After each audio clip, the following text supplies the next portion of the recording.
we want to discourage too long of a question, because this is life. Just very be to the point, precise, and then bound, so that also the panelists will be able to answer you accordingly. Not too complicated. It might not be complicated, but too long of a question. So remember, Dr. Mudemba will be taking questions all about counseling, and then Dr. Ndungu, Bishop Ndungu, will take all the questions about drugs and abuse. Dr. Karori and Dr. Kate will do research. And you know, we have a lot of questions about research. And also, Dr. Jamie will take any question about theology. Eunice will take every other question. Thank you.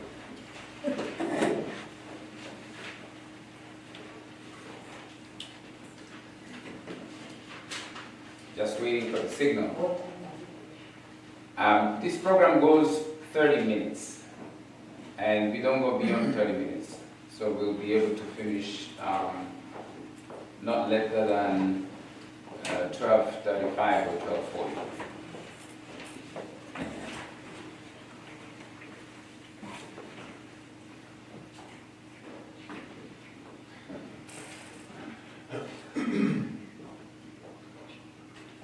A lot goes on behind the scene before you see something on the TV, right?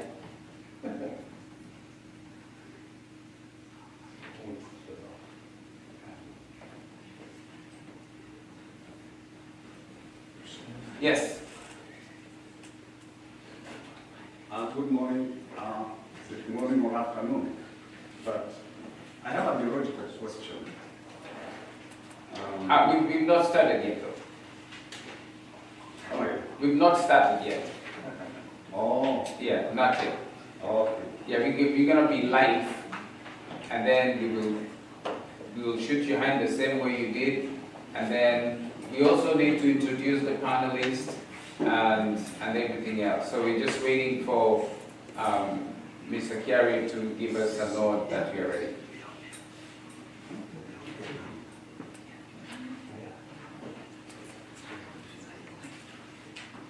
Good afternoon, ladies and gentlemen. This is the day that the Lord has made, that we may rejoice in it. What a day, what a wonderful day to be in this very place. This is FBTS, Fulbright Theological Seminary, right here in Lakewood.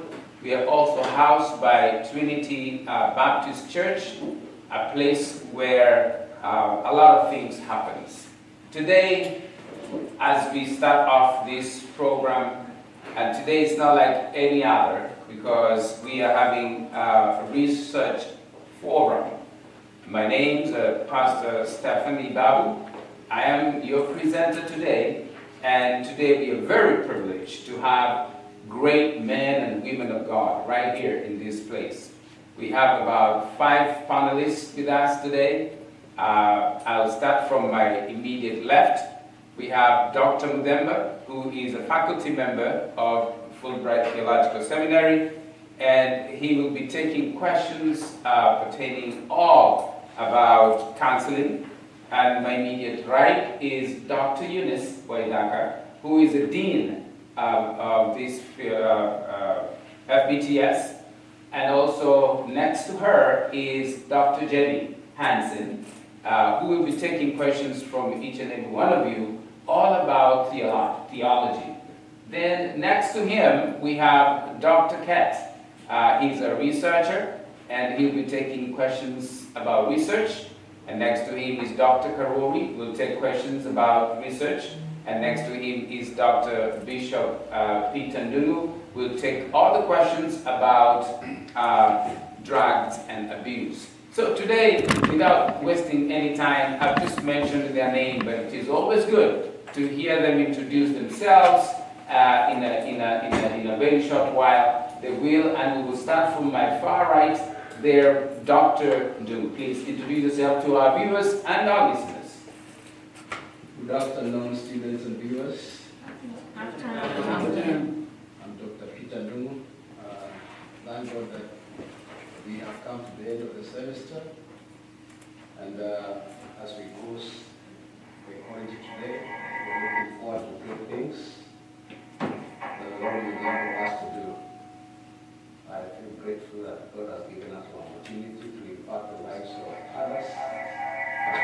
kingdom and become a benefit to the society. Thank you. Well, Good afternoon, participants and viewers. My name is Dr. Karoli. I'll be dealing with the research questions that you have. And I'm grateful to God for me to be here, be with this great team, and grow up together in the work of the Lord. Thank you. Good afternoon, everyone. Afternoon. I'm Dr. Kit Kaiser. I am a researcher for social psychology and behavioral health change. So I help to promote good behaviors and to help diminish bad behaviors for people. I've been doing it for about 15 years or so. I work for the state of Washington and Behavioral Health Administration to put those research practices to good use and help our patients in our state. Good afternoon. I'm Jamie Hansen. I'm actually a pastor. I'm not technically a doctor, but I'm surrounded by them, so maybe it's contagious. I'll just claim that for myself. Very happy to be here. Hi, my name is Eunice, and I'm happy to be here with these great men and women. And my joy and vision is to equip people for marketplace, because I know there are places where pastor will not be able to go, but when we have academics, we can be able to go there and just share the love of God with the people we serve wherever we are in the marketplace. Thank you. Good afternoon, scholars. Good afternoon, faculty. Good afternoon, all of us who are viewing us. My name is Dr. Andrew Moche Muthemba, and I love the Lord. And I'm excited to be here and be part of this great institution to be able to impact the students. I prefer using the word scholars with knowledge and wisdom. And because my line is going to be counseling, or rather be responding to counseling, I want to address the students today being the final day of the term with a summary of Philippians 4, verses 8.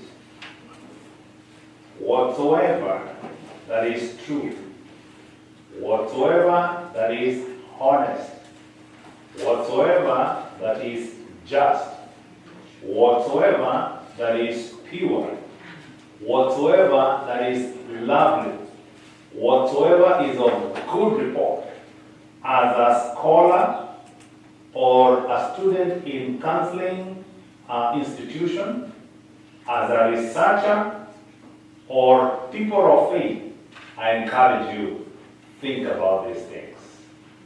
And not only to think about them, practice them. Own them, run with them. Thank you.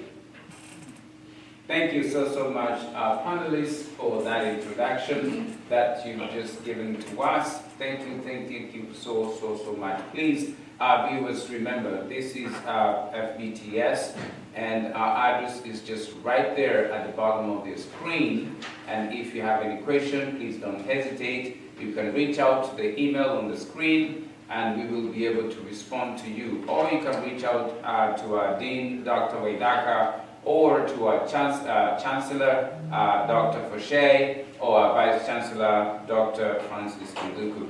And we will be able to answer any question that you have at that moment.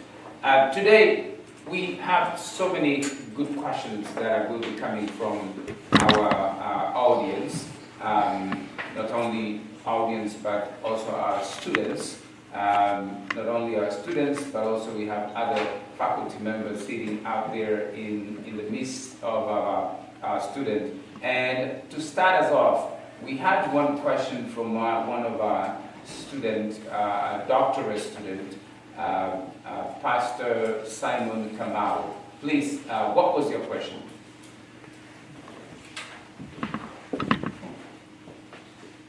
My question, the panel, fellow scholars, and all the protocols outside. My question is, is a theological question because I've been thinking about the sovereignty of God and the free will of man. So my question was, how is God's sovereignty compatible with human free will?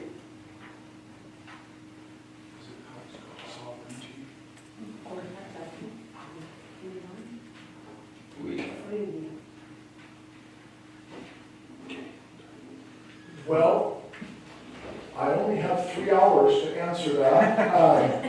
No, I'll give it as quickly as I can. God is sovereign, and He knows everything. He has foreknowledge of the future.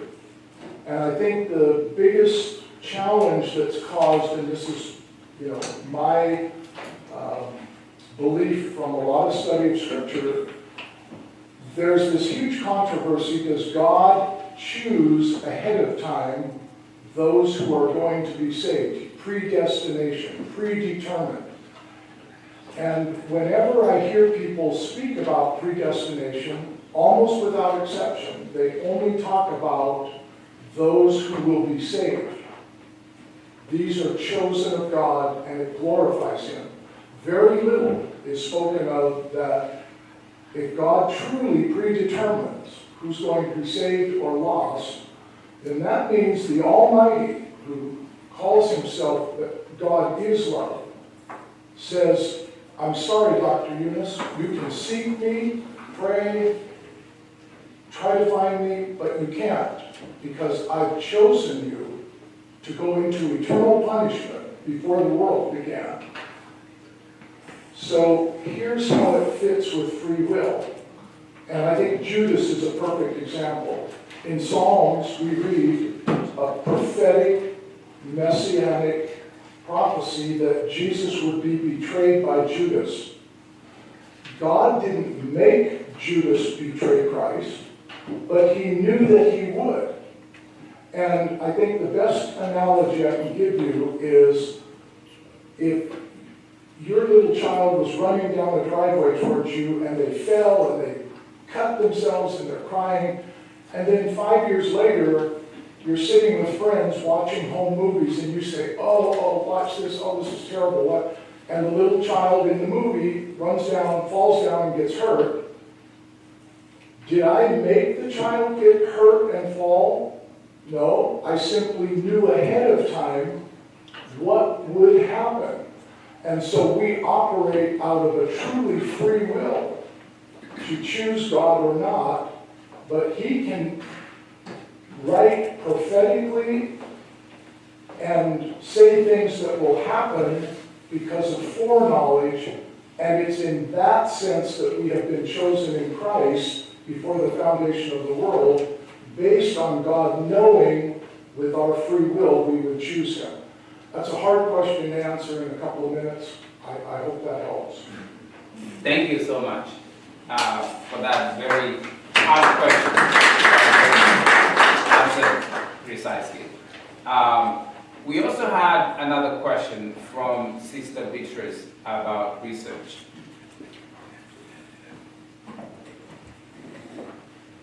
Good afternoon, faculty members, our visitors, research experts, and my question is informed from the exercise we had earlier about our research presentations. I personally learned a lot about limitations in using some topics when we are not experts in those topics.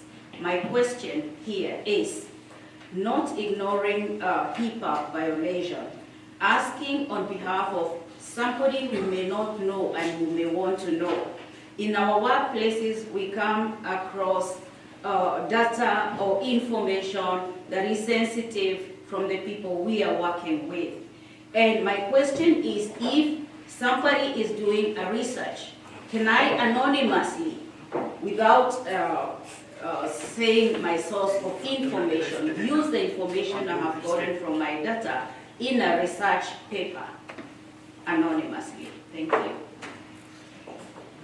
Thank you for your question. When it comes to using sensitive information in research, you have to have permission. And it's not only permission from your patient in this instance, but you also have to have permission from, in Washington State, it's called the Institutional Review Board. This is a board that is set up to ensure that ethical considerations when you're conducting research are conducted appropriately, that you adhere to the strict rules and procedures of conducting research, and that you have permission.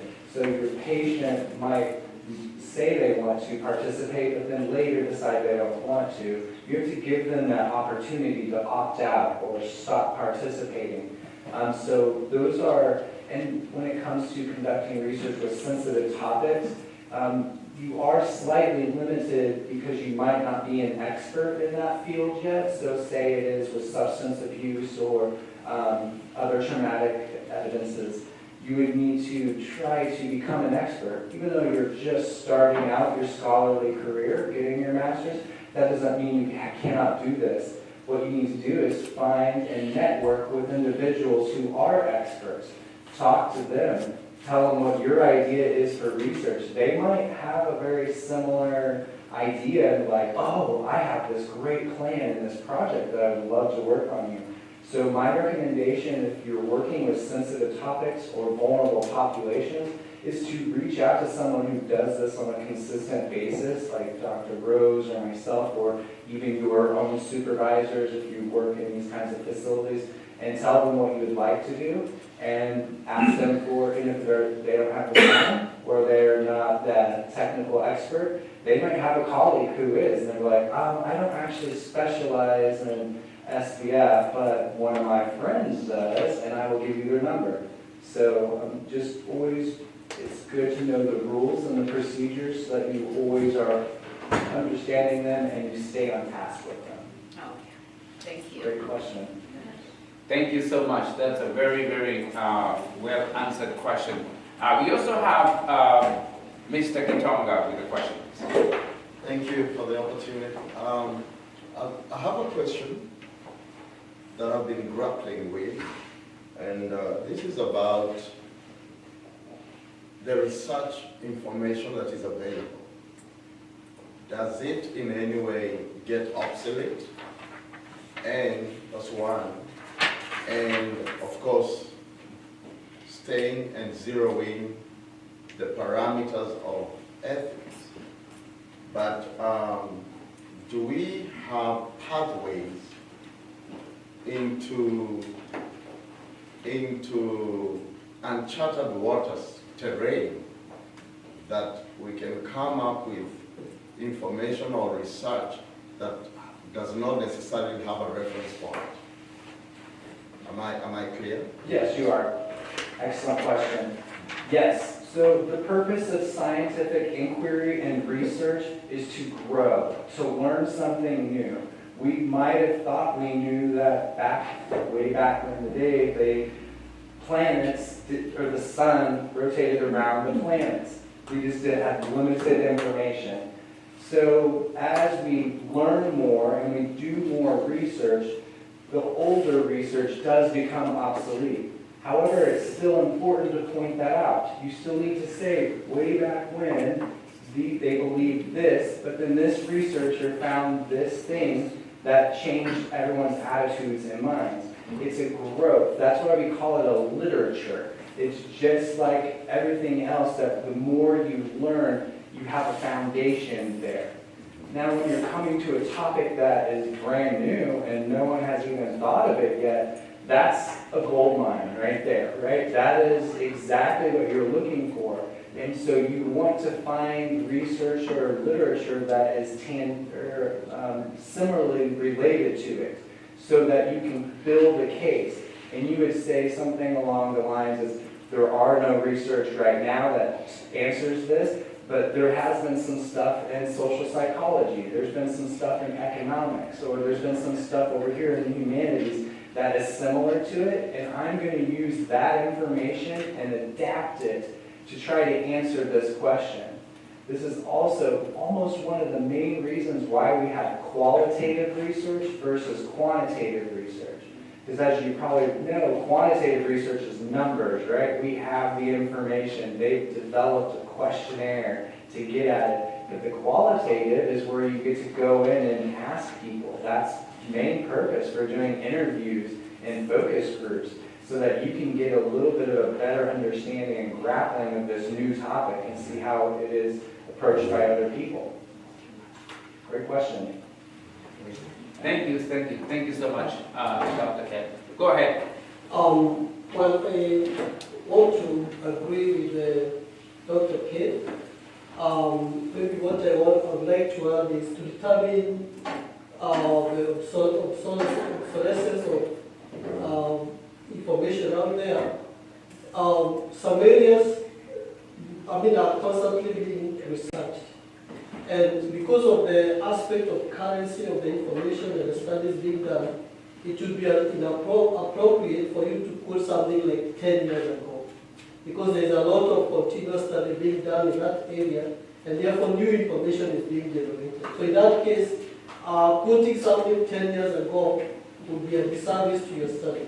So you need to look at the currency of the topic title that you're doing, and then that will guide you to know you need to be very careful, because you might be putting something which was done 5 years ago, and maybe a new technique has been discovered and people have come up with a new way of doing things, and you're still talking about the old things.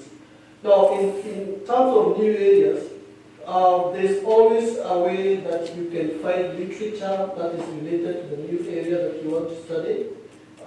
You can find theories that can inform your study.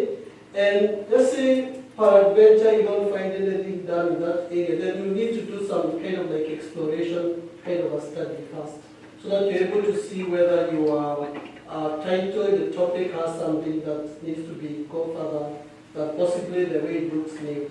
So I think that's what I would like to add on that question. Back to the chair. My point was, thank you so much, on how I can come up with my own theory that has no reference point. That's a lifetime of work. And the purpose of science is for other scientists to pick apart your theory too. So you might come up with something grand and amazing, but be prepared for other scientists and researchers to come behind you and try to pick it apart and try to find that it's not true. Because that's actually the purpose of research too. So try it, go for it, and work hard, and you can do it. You sure can.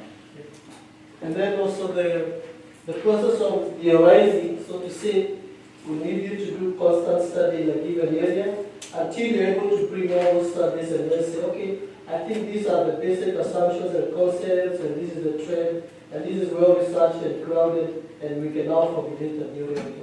Doesn't mean you can't do it. It just means that you need to be do some kind of continuous study, so that when you put a paper out there and say, I've come up with a new theory of substance abuse prevention, somebody will actually say, okay, this is a grounded paper, it's a grounded theory. Yeah. Thank you so much, our panelists, and we are telling you, people who are listening to us and the viewers and listeners, please don't hesitate to reach out to FBTS. At the bottom of your screen, there is that email that is there. Please don't hesitate. As we get closer to, closing day today, but we'll be opening again on the 10th of May, and please get in touch and be here and become one of those who will be getting the knowledge. We have Christopher Lang with a question, and then from there we'll go to Brother Grama. Yes, I have a research question. Oh, sorry. I did have a theological question, but this gentleman asked pretty much what I was going to ask about, which is Arminianism and Calvinism, so thank you for your answer. So I have a research question that's kind of part of my topic as a bachelor in the bachelor class, is about how marijuana affects adolescent brain development and academic performance. And I've been racking my brain trying to search for data, and I'm not having good luck finding much data nationwide, let alone locally here in Tacoma. Do you have any suggestions for search methods, or is it this because of a lack of data that just hasn't been much done? That's a great question. Actually, my master's thesis dealt with marijuana presentations in the media. So technically, because it is a new topic and it is in that gray area where some states have legalized it and the federal government has not, research has not been just well open like other medications. So there's been very little research on the effects of marijuana on any kind of cognitive or neuroanatomical development.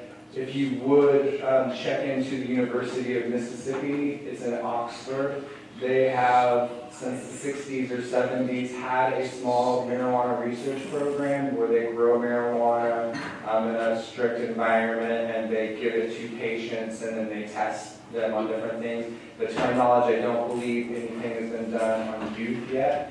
This is a prime area, and on last week when someone was giving a topic about substance abuse, I had mentioned this would be a great area for many researchers to look into, especially as more and more states continue to legalize marijuana. So, good question. Sorry, there's not very much research out there for that. Well, that answers my question, that's what I thought.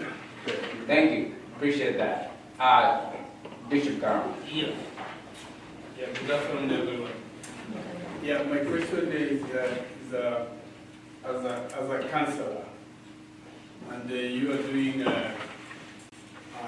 group counseling, and then this is a group counseling. Where are you going to draw a line between the secular and the Christian as you are doing the group counseling? Thank you. Thank you so much for that question. If I got the question correctly, the question is, when you're doing group counseling, how do you draw, or where do you draw, or when do you draw a line between secular and Christian? The first thing that I will let you know is that it is very, very important when you get into this field of counseling, you do not impose your personal convictions to the individuals that you're providing counseling. So it also depends on the particular group that you're dealing with, the background. So if it is in a church, you have the dynamics involved in a church. If it is in a community, you're doing counseling, still you have to narrow down to those individuals involved in the group. And then you have to be very particular in the selection of your topic that you're going to tackle. Because when you're presenting in group, you're supposed to cover the interest of everybody within that group. So, again, those are now the counseling skills that are required to be able to draw the line between the secular and the Christian values, depending on what approach or what perspective are you going to apply when you're actually doing the counseling process. Yeah, again, do you have an avenue that you can bring about the divine tactics, how God can also solve a problem with a group? Did I get the question correctly again? Yeah, I'm asking, in the same group, there are a mix-up of Christian and the secular and the people who are, they are not believers. So do you have an avenue in that where you can bring the things of God in that council? So again, I will just pick it back again. When you're dealing with a group, remember you cannot discriminate. These are Christians or these are non-Christians. Okay? Then number two, you as a counselor, you're the guiding factor. Because you are the one who is actually guiding those people who are participating or participants in your group. So it depends on how you prepare yourself, the material you're going to present, and the way you're going to present it. Again, drawing the line it's still your responsibility as a counselor. It's not automatic, there's no pathway, direct pathway, because you are in a group of 20. You have to know how to reach them because they are all part of that group. And you can't be able to say, today I'm going to deal with a section of this group. The others, maybe you can go out and wait. So those are the dynamics involved when you're dealing with group counseling. Jamie had something to add on that. I'm not a real doctor again, but if I were going to be a counselor in the secular realm, I would virtually live in the book of Proverbs, learning the wisdom of God, and then without ever, you don't have to reference the Bible. You can speak that wisdom of God in English, just in regular language, because Proverbs deals with conflict resolution, borrowing money, finances, marriage. It has all of raising children. And so you can translate God's words into King County, Pierce County words, if you are wise. But I would live in Proverbs a lot to have that wisdom of God rolling around in your mind. Thank you. Thank you so much. I have a question for Dr. Dungu on drugs and abuse. What are the most effective strategies or intervention currently being utilized to prevent substance abuse among adolescents? And how can this be implemented within our community?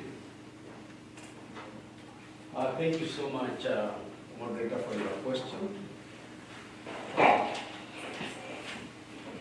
One of the most effective ways of dealing with drug abuse within the young people is to empower their parents or their guardians to be the first line of response to the problems that we are having.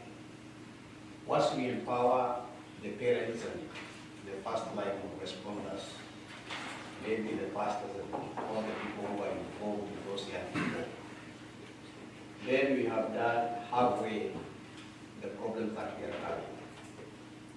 And I remember some times back we were talking about this institution on how maybe we can come up with a program whereby we can bring parents and guardians, maybe to educate them on what to look for and how to handle drug abuse, because they are the first line responders.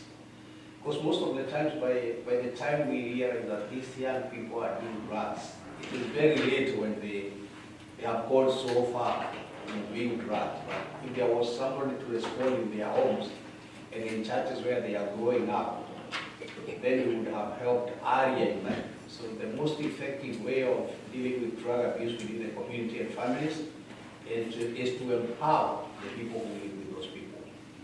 Thank you. Thank you so much. I appreciate it for that answer. Sister Pastor Eunice. Okay, thank you so much. My question will go back to our doctor for that about drug addiction and the effect that it's causing in our families, because that is my area of research. That's what I'm doing about the resiliency and coping skills of the mechanism.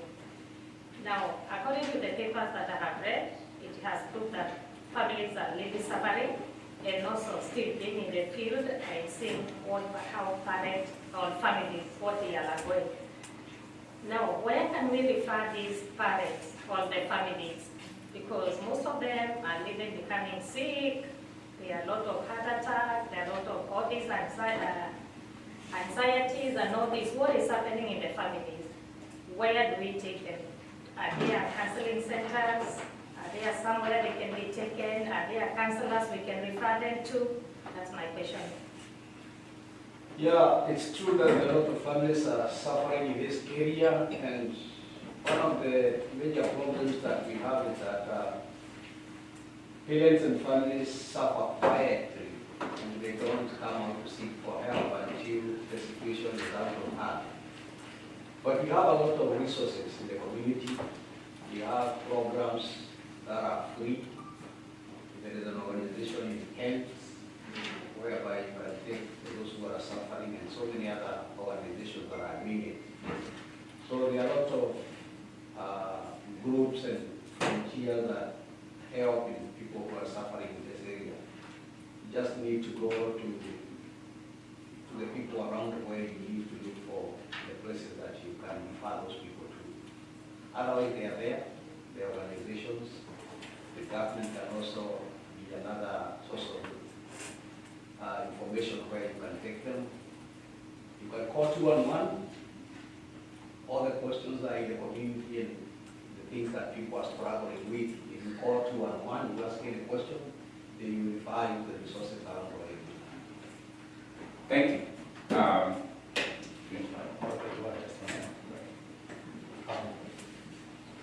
I just wanted to add just one statement.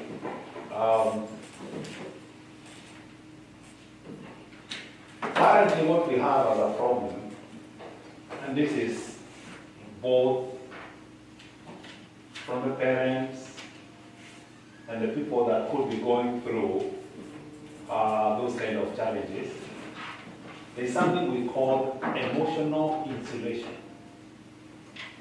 People bury their emotions, they don't express it. So problem number one is that people do not seek help.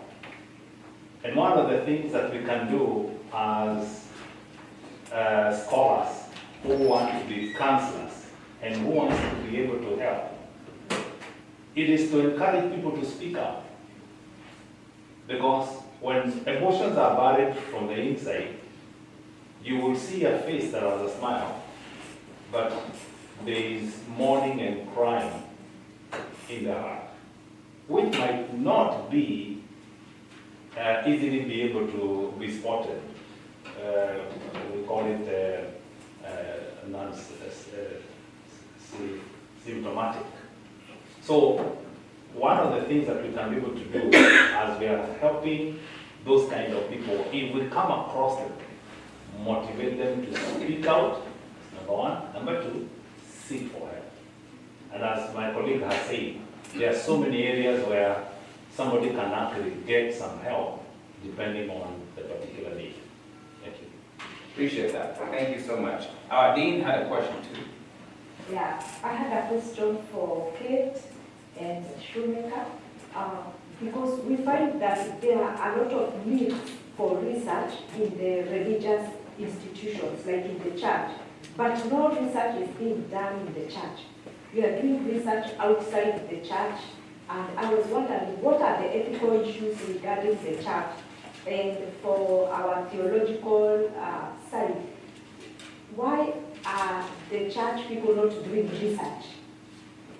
Because if we combine the two, then we will be talking and giving the world what we as the church would like to do, not the world telling us what to do. I don't know where to start. With you, and then Kate will come. Yeah, I think the church often suffers from terrible low self-esteem, feeling like culture has these great minds.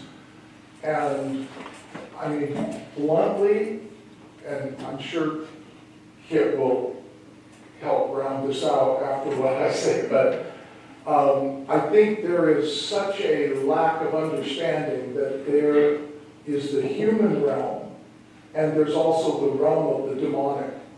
And that is completely overlooked and nullified out in culture.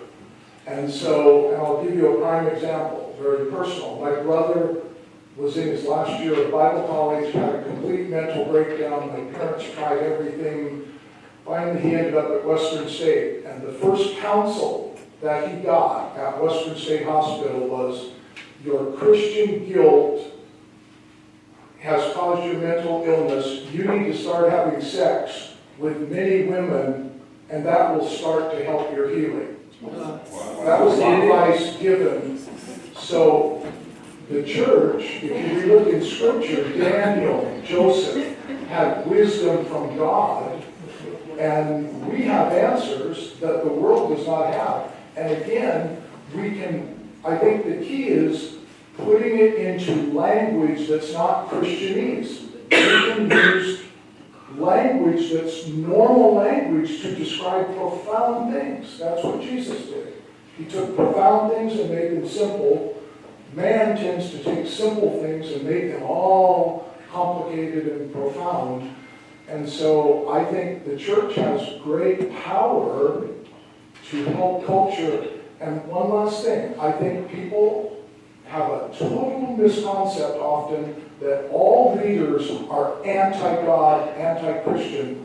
But if you come with politeness and love and say, what are the most profound needs in this community? What can we do to help?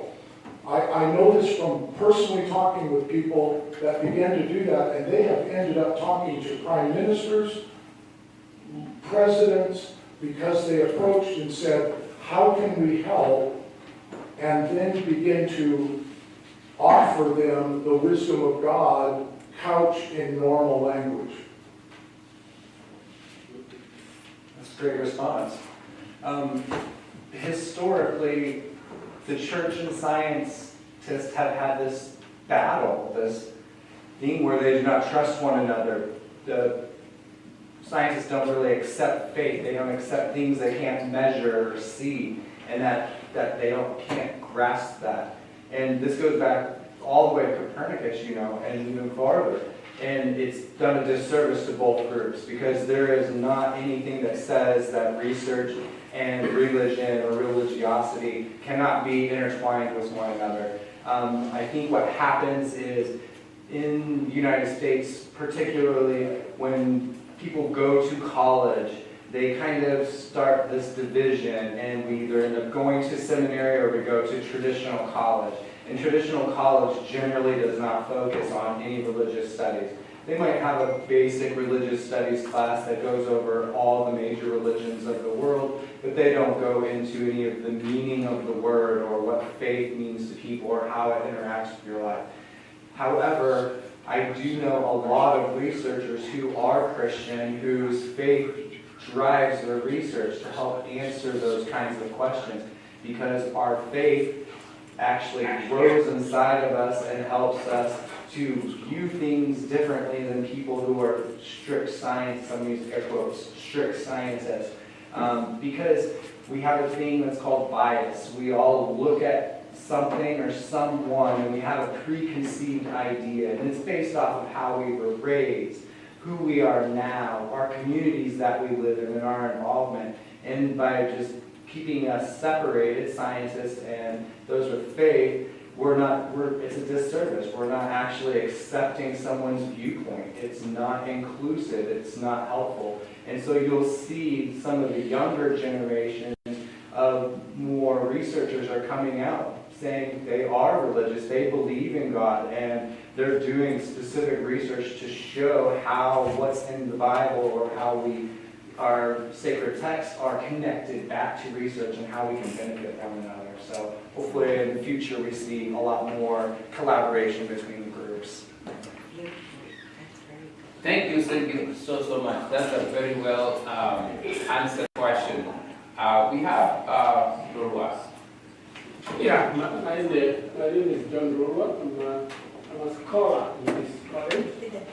And I would like to give my input on my learned colleague there, Lucy.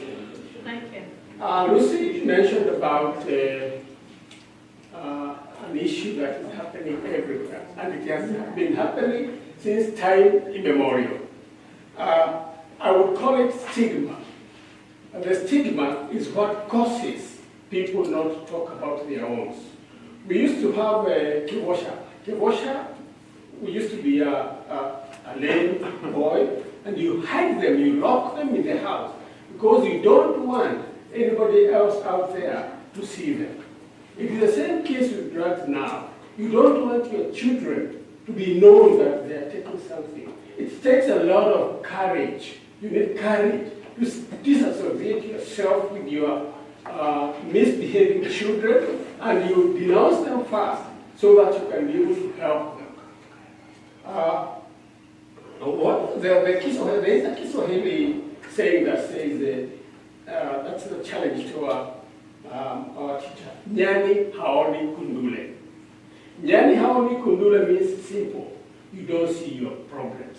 You don't see your mistakes. Everybody else is seeing them, but you cannot see them. Disassociate. Let us try to disassociate ourselves with our misbehaving children. We disown them for one, then we are able to help them. Thank you. Thank you so much. We have also Brother Nika with a question. Yes, sir.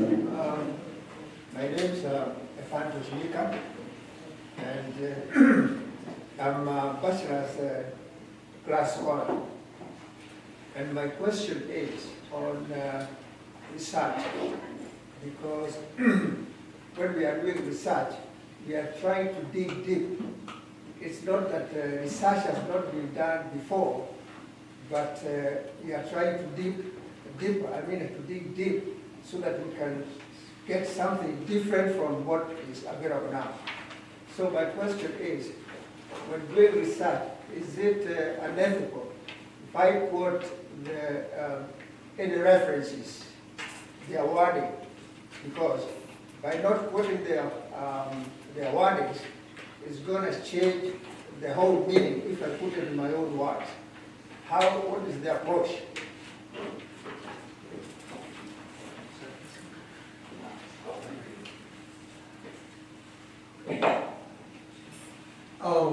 Thank you, Nika, for that question. I think the general rule is if you live. A copy of the American Psychological Association manual. There's a recent change, and this will explain to you exactly what is permissible and what's not. This is one of the most difficult things in research. Probably some of you read the president of Harvard University was asked to resign because she had not properly cited. It wasn't even plagiarism. She corrected it, but she was still fired, and some people would not hire her. Although it was such, eyes a very minor thing.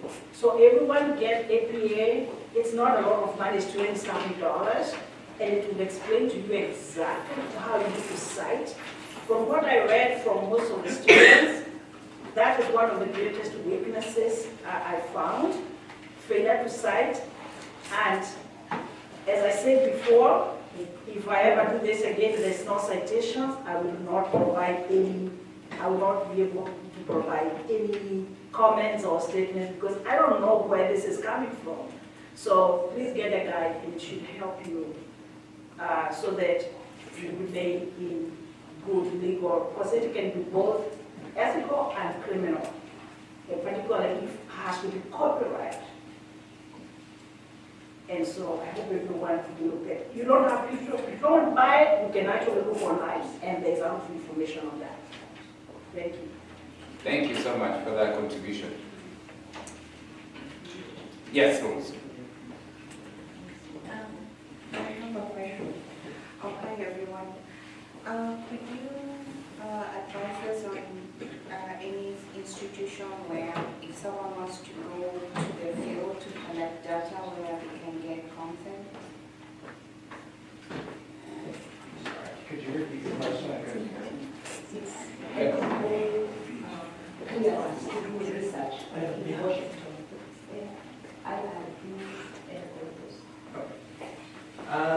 Yeah, so if you want to connect or collect data, basically your first step is to contact the Washington State IRB. You can just type in WSIRB and they'll have a website. And basically the IRB I mentioned earlier is an institutional review board. It's an impartial panel of like 6 individuals. and they review research topics to ensure that you adhere to ethical considerations and conduct research in a appropriate manner. You might have heard of examples where researchers have egregiously conducted research that harmed individuals. An extreme example would be during World War II Nazism. The Nazi scientists conducted horrendous research on individuals who could not say no, they were required.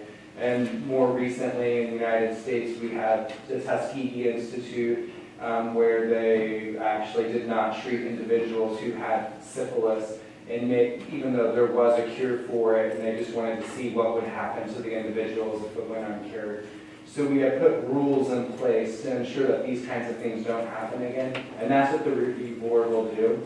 And you would outline what type of data you're going to ask, who you're going to get that data from, like if it's what group of individuals, and you tell them all of it, and they will tell you your parameters that you can do that. There are ways that you can do research that does not involve human subjects, though. There are content analysis where you can look at social media postings about, I got off this with one of these people who were thinking about suicide ideation on social media. You can actually access these types of websites or Twitter feeds and then do content analysis where you're actually counting the number of times these portrayals occur. You don't need the review board, or you don't need to send that to the IRB. You can do that on your own personal computer. Sometimes there's large data sets that are approved and distributed through different organizations in the United States.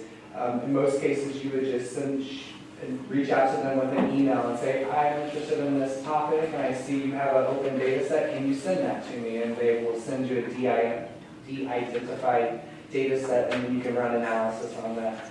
So there's a whole bunch of different ways, just depending on what your topic is. But keep in mind, if it's with sensitive information or vulnerable populations, there might be that extra step of level where they want you to be more of an expert, because they just don't want to give you like free, here's all these interviews with teen mothers, or something, or abuse victims or something like that. So they want to make sure that you can handle the information yourself and you know how to appropriately bring research to it. So. Great. Thank you. That's a wonderful answer to the question. Could I say one? Yes. There have been so many questions this morning about research, and I would say this: often the church is afraid of new things, new technology, but I would encourage all of you, most of us have heard of Chat GPT, AI, that you can look things up, and the church often is like, oh, that's, and Elon Musk, his group has Grok 3 now, Grok 3, which is really, it's mind-boggling. And if you're doing research, I would say without beginning to use AI, you can ask it anything. What kinds of things are being done in this area? What about, and there would be some cultural bias, and I think Elon Musk personally is very dark. I don't think he's quite what all the Christians think he is, but so there might be some bias in there culturally, but you can find fantastic, almost unfathomable amounts of information, and it's almost becomes conversational now, and a year or two from now, I think the church's mind is going to be blown of where AI is really going. And so I would encourage you to start, ask a 15-year-old to help you if you don't know how, and they'll help you learn how to use all the technology you need. Mm-hmm. Thank you. Yes, please. I'm thinking like this: when I get information from AI and I'm doing research, how do I reference the information I've got from AI? Well, on the AI, there will be what looks like a link. It looks like an interconnected pill that has a line through it. If you click on that, it'll take you automatically to where they're citing it. So it could be another website, it could be to the actual journal article or a book chapter or something. And then now that's called reverse citation, where you find the statement in a research thing, and then you could have it, you don't actually have the original author, but they've cited it. Now you just follow the steps backwards until you arrive at the original evidence. Yep. Thank you so much. Yes. You want to get the actual journal article or the actual book. And you can use, anybody can tell you about it. AI or regular people, but you need to have it. That so you can read it, because some of the articles have been withdrawn from research because they were found to be fraudulent. So you may be citing something that, like that study of autism happened, the guy just cooked up the data, he just made it up. And he published it. And although it was debunked by almost all the researchers, guess what? Some people are still believing it. So you can, if you cited something like that, you would be in big trouble because it has been recalled. So wherever you get the information, you have to go to the source so you can say, this is why I got it. Otherwise, you'll be doing plagiarism because you are citing what other people have cited and just go for it. But you can use any tool you want so that you can have whatever answers you need for your research. That's a great, I'm sorry, I'm going to follow up further. That's a great point, Dr. Rose, because you have to remember that people have their own perspectives, their own bias, and their own intentions when they're writing something. So they could have read that original source and interpreted it in their own, through their own worldview, and it might not have been a correct interpretation. So you want to go back and make sure that you're interpreting it the same way the original author intended and not the secondary author. Thank you so much for that. The same applies to theology. Go back to the original book.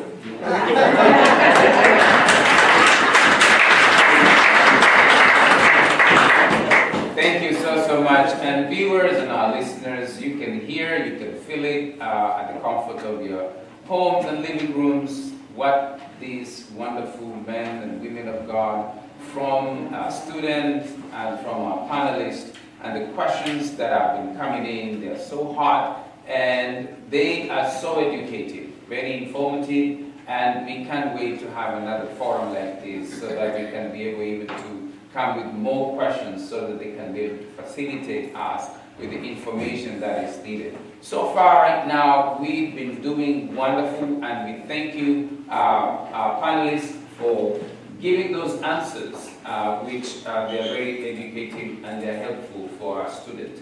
And from here, we want just to almost coming to a close of our program today.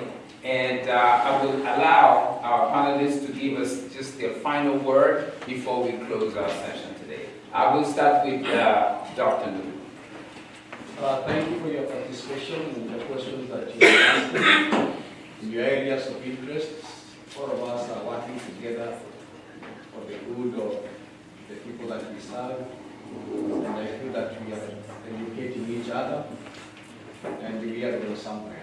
And the final analysis, the education and the expertise we are getting from here will benefit the people that we serve. I wish you well in your endeavors and undertaking in your areas. Thank you. Thank you. I think to be my last comments, all of us who are doing our researches, please get the APA Writers Manual. I think we are beyond the 7th edition, so get the latest one, keep it, read it, how to cite, what are the requirements, like for example, how do you cite from HTML, and all those details, you'll find them in the manual. Secondly, the success of research depends on your ability to see what you want to do, who has the information you need, how do you access them, what are the right tools you need to use to get that information, and how do you analyze your information. Now, if you can see that from the beginning of your study, then you're probably over 50% successful in your study. And that will help you be able to visualize that at the beginning. Even when you're computing how much it will cost you and how to do the financing, that requires that kind of visualization. Remember that research is our human response to our pursuit of knowledge, and everything else we do in scientific research is to help you to be as objective as possible, and therefore when you give your findings and say this is what I found out, we know you're not biased, you're given something that somebody can take it to the bank in courts and be able to make a policy or some adjustment somewhere based on your findings. So thank you so much. I hope that we'll be able to continue in this journey, and all of us will be able to publish something about the book. Thank you. Thank you very much today, scholars, for all of your questions. I know lots of you probably have other questions, and maybe you were a little too shy to ask us a question today. So I'm going to leave my contact information, and you can reach out by email and ask me any questions you like. I appreciate all of your input, and just keep in mind, even all of us seasoned researchers, we started out exactly the same way, same place that you were. First college class of your very young days, knowing nothing about research, and it's a learning process. And after even doing it for multiple years, you still learn something new every day. Otherwise, you're not doing it correctly, because that's the purpose of research, is to learn and further our knowledge. So just keep that in mind. Anyone can do it. We live in a crazy world, and especially those that are trying to minister and do research. And so I want to leave you with one thought. I want to urge you to begin to follow and obey what I call the second most disobeyed commandment in the Bible. And that is, Jesus said this: do not take even one anxious thought about tomorrow. So here's what this means. You and I have one day to be concerned about. And so if you are worrying about cancer, finances, what China's going to do past today, we are disobeying a command of Jesus. And here's how merciful that command is. We get to sleep 8 hours. I'm writing a book right now called 16 Hours. All you and I are responsible for is to be concerned about the 16 hours from when you wake up until you go to sleep tonight. So if you're worrying and allowing anxious thoughts that are past when you go to bed tonight, we're disobeying Jesus. And I thought it was impossible, but as I've begun to really try to do this, it is changing my life. I'm not perfect, but if you begin to work at that, you'll find so much weight comes off of your life, and you'll have so much more energy to focus on today, and then we'll start obeying this command of Jesus that most people almost laugh at inside because they know it's impossible, but it is possible with God. Thank you. For me, the last word I want to tell you is that research is very interesting, and it is our daily, normal, day-to-day life. So if you have any interest on any subject, go read about it. There's a lot of information. And Verses 2 says, my summary, Habakkuk was told, write this vision. Now, make it plain. So, anything that you do when you're learning with a letter L, it is also covered with R-U-N, running.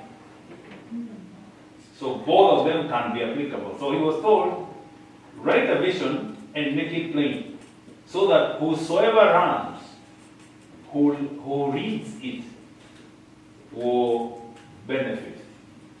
So I want to also urge you, do both. As you learn with L-E-A-R-N, run with those knowledge that we are sharing, R-U-N, so that you can make a difference. Thank you.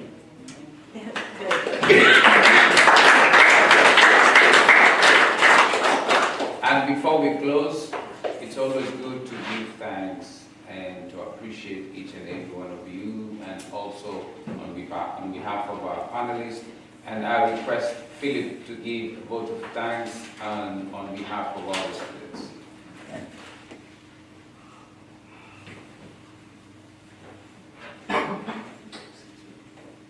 Can you give a clap of thanks for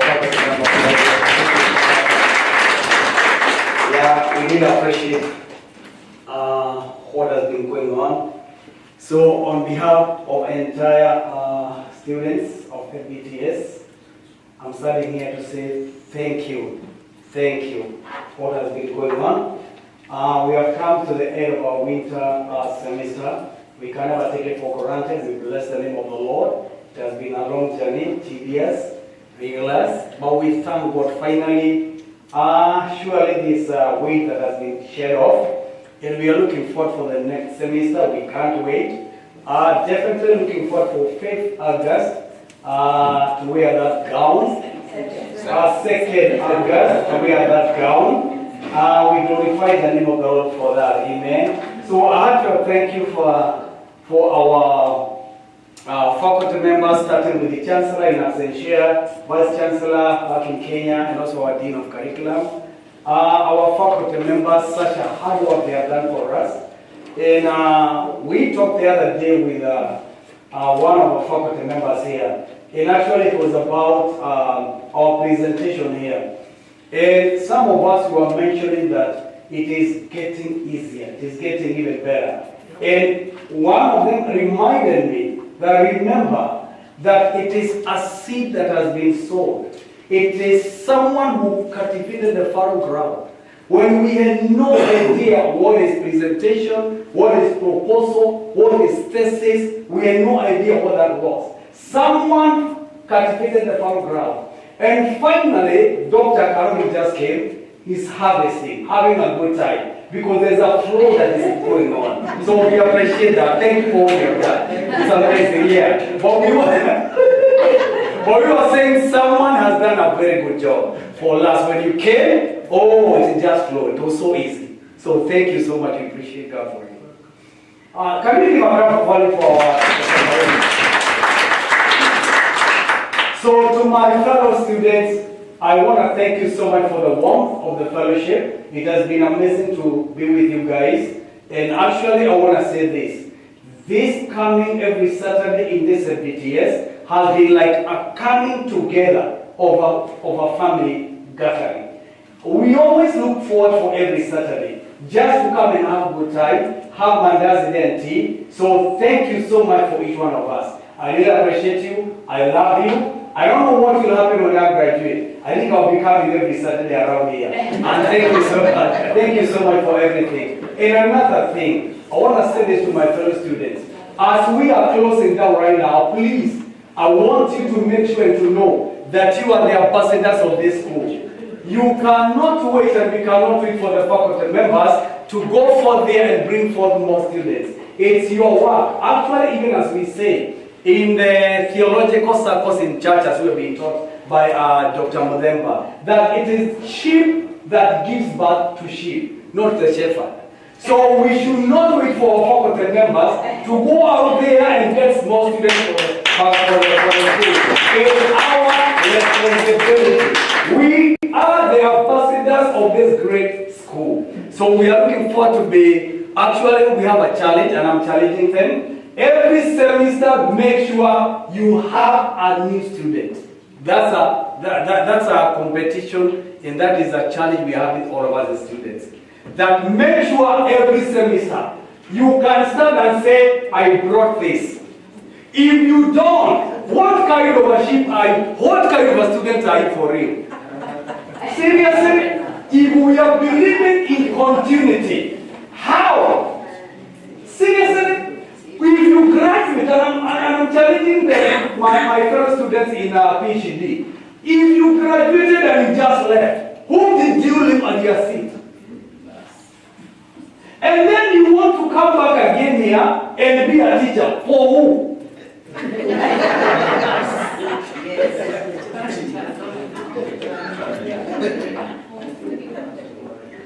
I'll leave it there because you know what I'm saying. And I know for sure that God will give you grace for that. Number two, I was not told to say this by the faculty. This is not my jurisdiction. But I'll say this. These faculty members you see here, for real, they are paid by the school fees that you pay.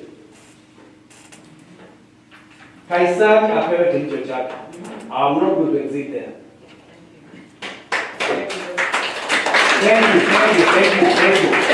So I want to thank you for what you have put in me. I always say, and I'll keep on saying, my mentor here, Dr. Eunice, she brought me all the way from truck driving.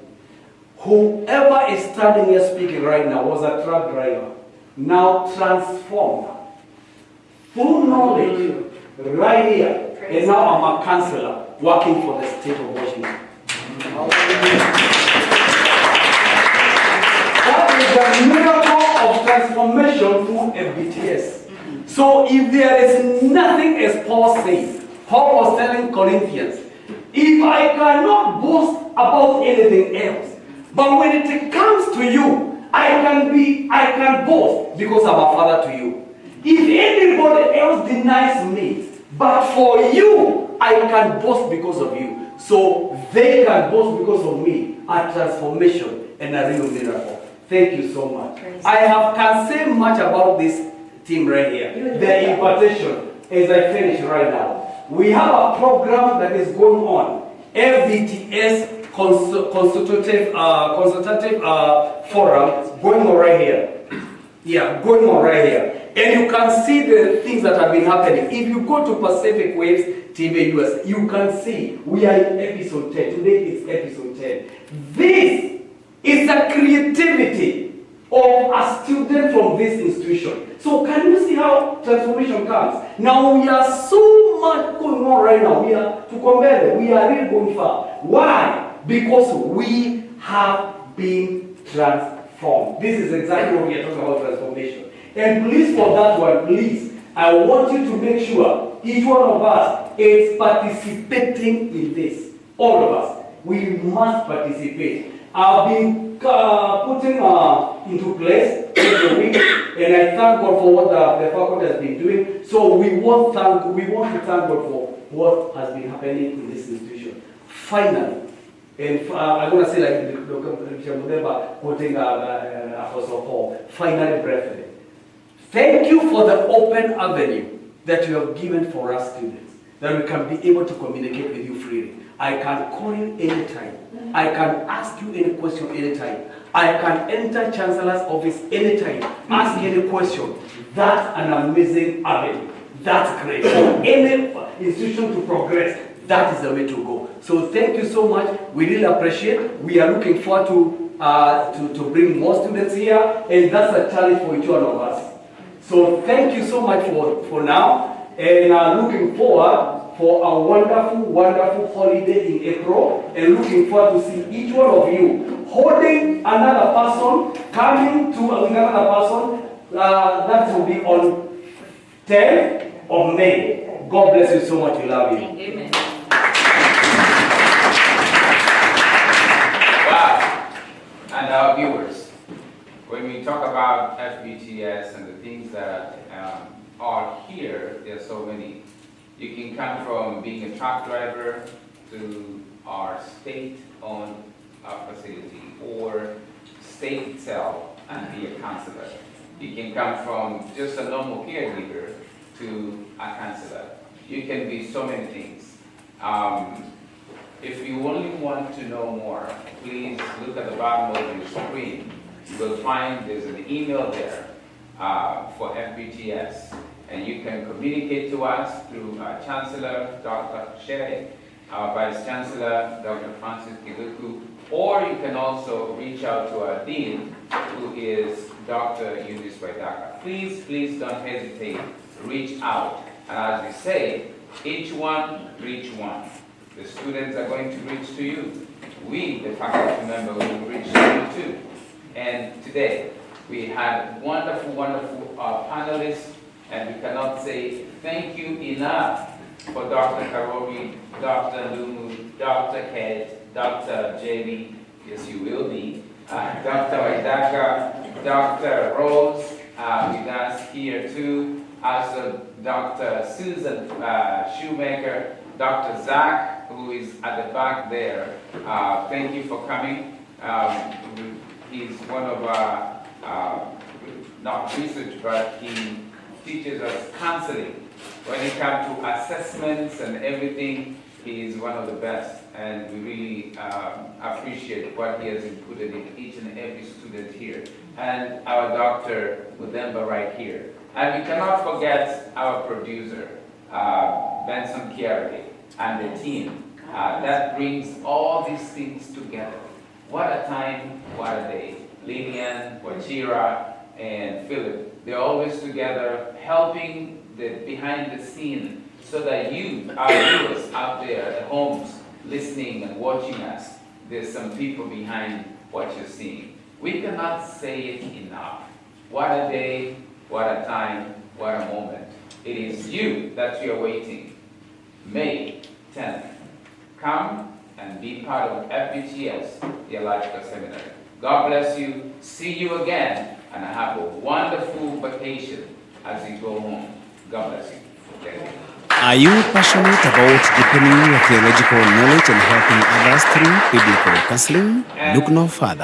Fulbright Theological Seminary, we equip believers with the wisdom and skills to transform lives through faith-based education. With the stewardship of servants of God dedicated to total transformation for students, led by President and Vice Chancellor, Reverend Dr. Francis Kithuku, Vice Chancellor, Pastor Jeffrey Froshi, and Dean Dr. Eunice Waidaka, you are sorted. We offer a variety of courses tailored to your spiritual and ministerial growth, including Certificate in Theology and Counseling, Associate Degree in Theology and Biblical Counseling, Masters in Theology and Biblical Counseling, and Doctorate in Theology and Biblical Counseling. We also provide specialized programs such as chaplain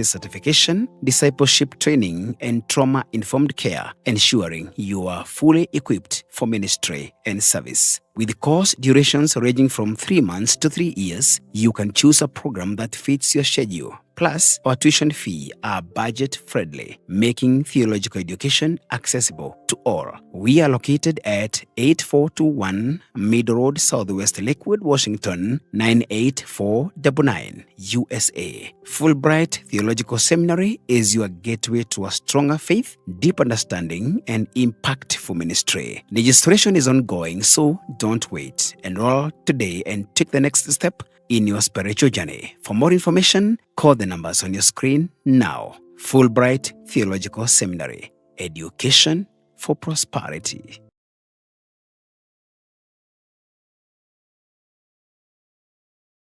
Unlock your dream. In the USA, with International Students Consultants, a trusted and registered entity in the Washington state. We specialize in helping students from Africa connect with top-tier universities and colleges across the United States. Why choose us? You see, navigating the journey to studying in the US can be complex, but we make it simple and seamless. Our team of experts provide personalized support to help you every step of the way, from choosing the right school to securing your visa. We offer a range of reputable services, including connecting students with reputable U.S. educational institutions, providing expert advice on college or university selection, assisting with application processes, offering guidance on scholarship and financial aid, supporting students with the visa, application and travel arrangements, and exchange programs. Remember, your American education journey starts here. Let's turn your dreams into reality. Get in touch with us today via WhatsApp message only. Our number is +1 206 657 9476. Or write us an email or log on to our website running on your screen. U.S. International Students Consultants, unlocking your American education opportunity.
watching Pacific Waves Television, USA, a place of nourishment.